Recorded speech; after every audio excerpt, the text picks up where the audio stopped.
L'aéroport, dans son développement, va atteindre une superficie de 580 hectares. C'est considérable, c'est l'équivalent de la ville d'Aubervilliers, un territoire qui concentre 90 000 habitants, si vous mettez à peu près l'échelle.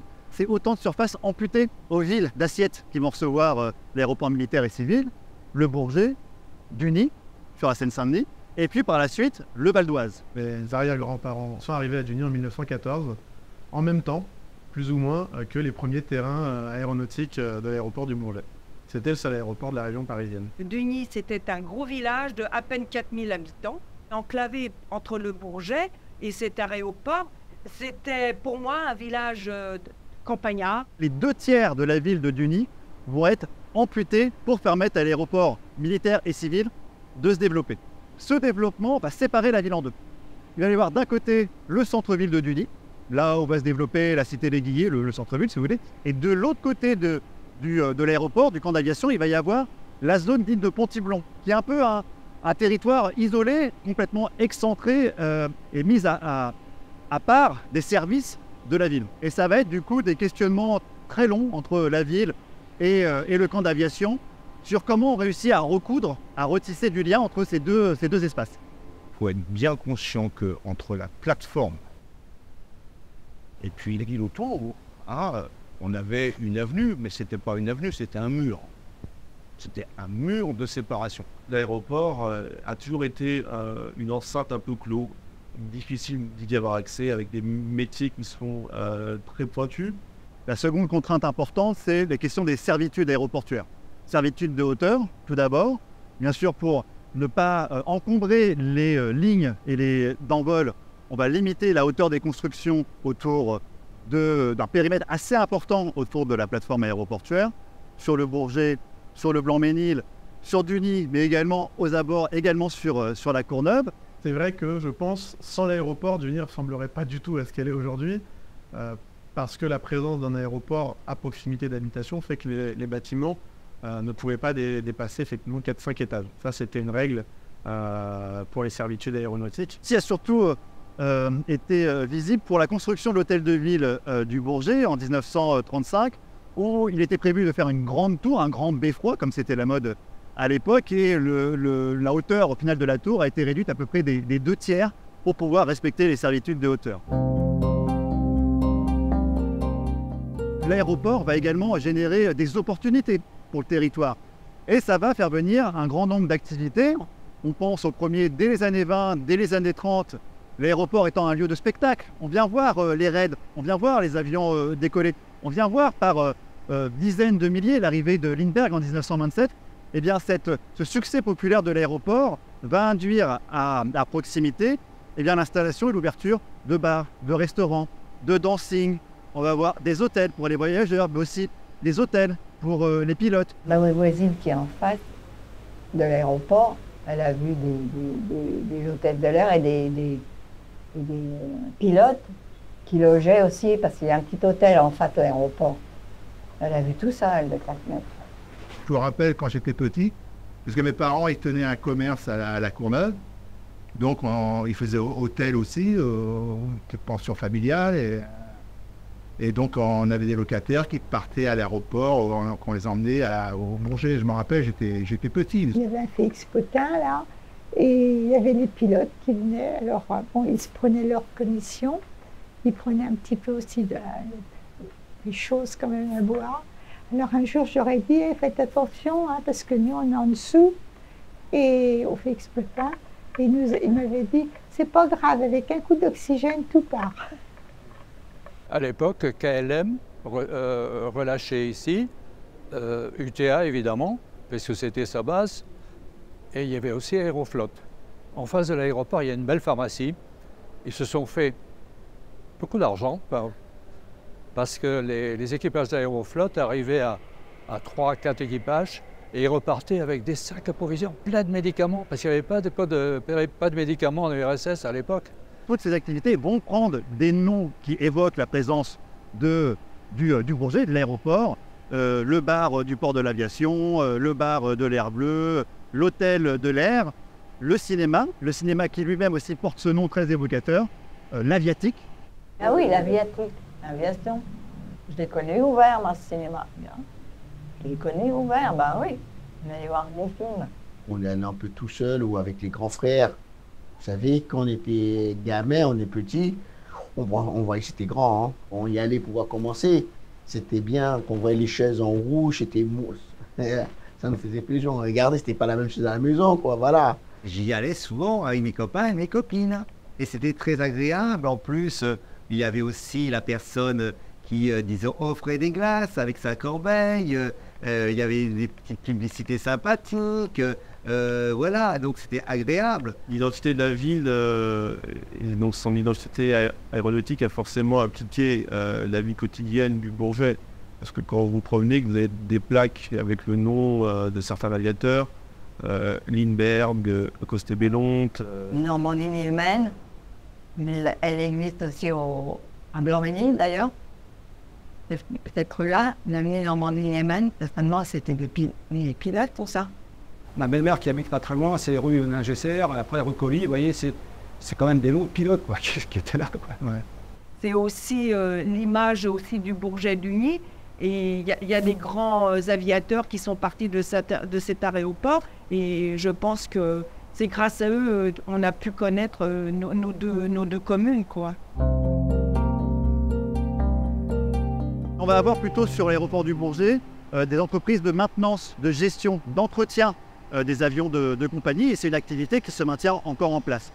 On va avoir de manière très ponctuelle quelques constructeurs d'avions qui vont venir quand même s'installer. On va avoir en 1917 les avions Bernard qui s'installent à La Courneuve, qui vont venir étraîner leurs avions sur les pistes du Bourget. Une entreprise qui deviendra Sud Aviation après la Seconde Guerre mondiale et qui va se transformer, se muer en fabricant de pales pour hélicoptères. Cette usine de La Courneuve a vu effectivement naître également en 1955 les premiers hélicoptères français qui sont devenus, après le nom de Sud Aviation a été connu grâce à ces hélicoptères également plus tard à la Caravelle, au Concorde.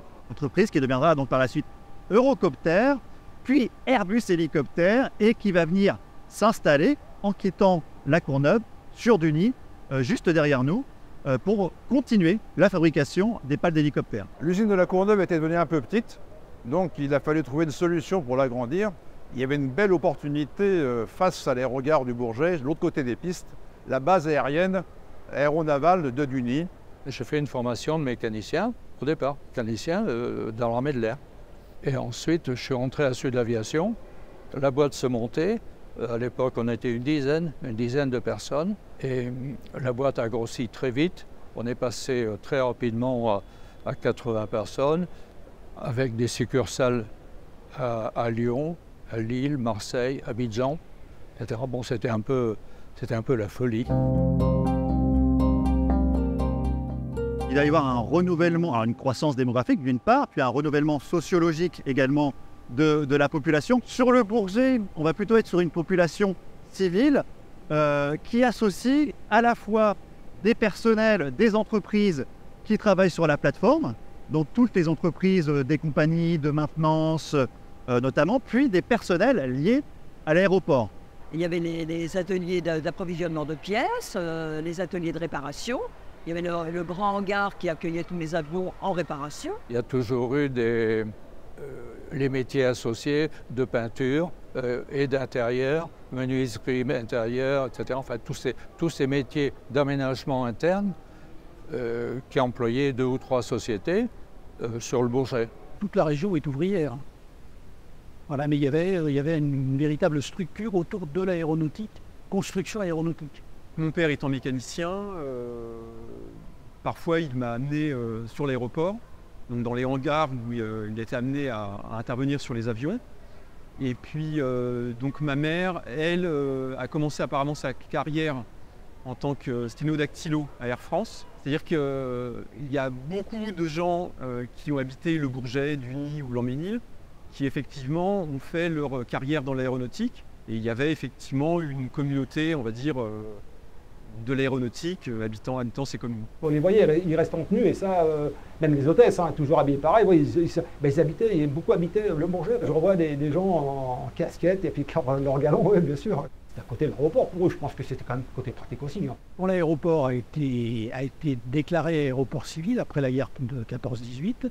petit à petit, des compagnies aériennes et des entreprises aéronautiques se sont installées sur l'aéroport. Il y avait du personnel. Il y avait du personnel sur l'aéroport et des cités se sont construites un petit peu autour, justement pour loger tous ces personnels. La cité 212 était occupée par beaucoup de personnel. C'était une cité militaire. Donc il y avait aussi les militaires qui travaillaient sur l'aéroport, qui habitaient les deux résidences, le 212 et le 234. C'était occupé par des militaires. Mais des gens d'UTA habitaient aussi là. En épluchant les registres de population, on s'aperçoit qu'il va y avoir des poches d'habitants, de population liées à la présence de l'aéroport. En premier, sur Duny, à proximité immédiate de la base aérienne, avec des emprises dédiées à cette population militaire. La caserne de Rose, qui va regrouper bien sûr des militaires. La ville de Duny, pour reprendre un propos d'un ancien maire, André Vessière, qui lui-même était un officier de la base, dans les années 60, il comparait la ville de Duny à une ville de casernement de province, pour montrer l'importance de la population militaire sur le territoire. Il y avait une cantine où tout le monde se retrouvait. Les militaires, les gens de l'aéroport, les volants. Nous, on habitait dans la Cité de l'Air, qui se situe à la rue Normandie-Niemen. C'est une sorte, on ne peut pas dire une sorte de communauté militaire, mais il y avait les militaires et les gendarmes. C'est une petite ville Duny. Tout le monde se connaît pratiquement tous à Duny. C'était une petite famille, en fait, le Bourget. Hein. Il n'y avait qu'une compagnie, donc tout le monde se connaissait et se fréquentait. Et puis, cette population qui sont disséminées sur les territoires de Duny pour les militaires et le Bourget pour les civils, va progressivement diminuer avec, d'une part, l'ouverture d'Orly en 1963, le départ d'Air France du Bourget pour Orly, puis l'ouverture de Roissy en 1974, l'arrêt du trafic commercial international sur le Bourget à la fin des années 70, début 80, va réellement signer la fin de cette population directement liée à la présence et au développement de l'aéroport. Va naître également une forme d'opportunité puisque ça va générer des zones d'activité, notamment des zones industrielles. Et on va en avoir au bord de l'autoroute A1, toute la grande zone d'activité Paris-Nord s'installe parce qu'elle se trouve dans ce couloir qui par ailleurs se relie à celui de Roissy. Aussi longtemps qu'il y a eu ici du trafic aérien de transport public, c'était des entreprises qui entretenaient des Caravelles, des C3, des Caravelles, des Boeing, etc. Puis petit à petit, ça s'est un petit peu déplacé vers l'aviation d'affaires. Donc avec des avions qui sont plus petits, qui sont plus modernes, qui sont très équipés. Et donc les entreprises sur la plateforme ont dû aussi évoluer vers ce type de matériel qui est très différent. Et elles sont multipliées. Alors vous avez, en allant vers le nord de la plateforme, vous avez petit à petit des entreprises spécialisées dans ce domaine qui sont construites et qui se sont installées. Et donc si vous suivez la Nationale 2 en allant vers le nord, là, vous voyez petit à petit des installations qui se mettent en place. Sur ces terrains Val d'Oise et Seine-Saint-Denis, on trouve beaucoup de sous-traitants du monde aéronautique, qui desservent autant la zone aéroportuaire du Bourget et ses industries déjà sur le site, mais également la zone de Charles de Gaulle, qui est quand même juste à proximité. On trouve de nombreuses industries aéronautiques également. Et également technologiques, tout ce qui est informatique lié au pilotage, commande de vol et compagnie. La zone des Tulipes, qui est là-haut, si vous aviez connu à l'époque, ce n'était que des casses automobiles, je veux dire, avec des quartiers parfois pas très bien fréquentés, des casses automobiles. Aujourd'hui, c'est une zone industrielle. Et aujourd'hui, des sociétés travaillant dans l'aéronautique s'implantent de l'autre côté de la rue avec un lien avec la plateforme. Les gros constructeurs ont toujours voulu être, et certains n'y étaient pas, mais maintenant tout le monde est au Bourget. Il y a sur le Bourget des activités de maintenance importantes. Il y a des activités que l'on appelle du type FIO, qui gèrent tous les services liés à l'arrivée et au départ d'un avion d'affaires. Il y en a 5 ou 6. Donc vous avez en réalité au Bourget aujourd'hui tous les métiers liés à l'exploitation d'un avion d'affaires qui y sont. On peut dire qu'ici, la construction aéronautique, elle a commencé ici et puis qu'elle se poursuit aujourd'hui avec des avions modernes, extrêmement modernes. On est un berceau de l'aéronautique. Aujourd'hui, il y a encore des nouvelles choses qui se développent sur le territoire. On parle des taxis volants, il faut savoir que c'est sur nos villes que tout cela s'est passé. Et quand on voit la technologie aujourd'hui et les salons, on ne peut être que témoin de toute cette évolution. Les industries, elles recrutent beaucoup dans les équipes, dans les techniciens, dans les personnels, dans les compagnons, jusqu'aux cadres, ingénieurs, avoisinants. Et on retrouve dans les sociétés autour de l'aéroport du Bourget nombre de personnes qui n'habitent pas très loin, qui ont vécu leur carrière ici, qui ont connu leur scolarité ici et qui travaillent également sur les zones aéroportuaires. Et les prochains projets de Paris Express sur les 2 nouvelles gares sont de belles opportunités pour les Parisiens de venir travailler encore plus facilement, effectivement, sur cette zone qui jusqu'à présent, pour reconnaître, la Seine-Saint-Denis était un petit peu déshéritée, mais depuis quelques années, elle redresse le nez, elle profile un beau profil pour l'horizon. Ça peut devenir, ça devient d'ailleurs un pôle industriel important du monde aéronautique, mais probablement pas que.